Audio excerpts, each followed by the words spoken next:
really interesting, a lot of intensity to this film. Any opening comments on Silent Screams? If I had to use one word to describe it, it would be that it was like very, very unnerving.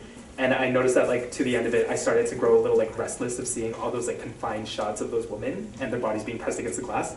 But then the second that the sequence of like white images came out, I started to like sigh a breath of like relief, and I was like, oh, this is so nice. It feels so liberating. And like the image I sort of got from it was like looking into like a womb, I guess. And maybe there's some sort of connection between like at what point do we start engendering like a living thing, and at what point do we start seeing that duality between how we like treat them accordingly.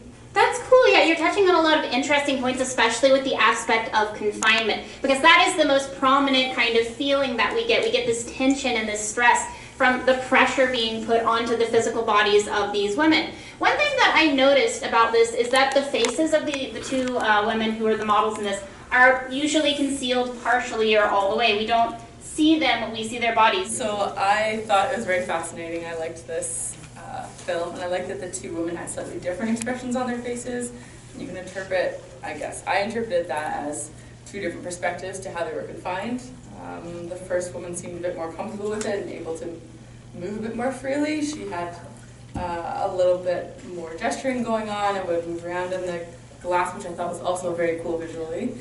The other woman seemed a bit more oppressed by it, so I thought that was neat how they tried to get a little bit of the woman's expression or thoughts on her own situation, and how different people can react to their oppression. And some people can deal with it, and some people, unfortunately, don't thrive under it as much. Yeah, that's a great way to look at it, because the film, I feel like you can argue that it is thematically about oppression, gendered oppression, physical oppression, about oppression of our bodies. One thing that I thought was kind of interesting was the opening shot. The first shot that we see is this sort of traditional kind of banquet of food. It looks like something that would be, you know, the basis of the still life in a painting in the 1600s.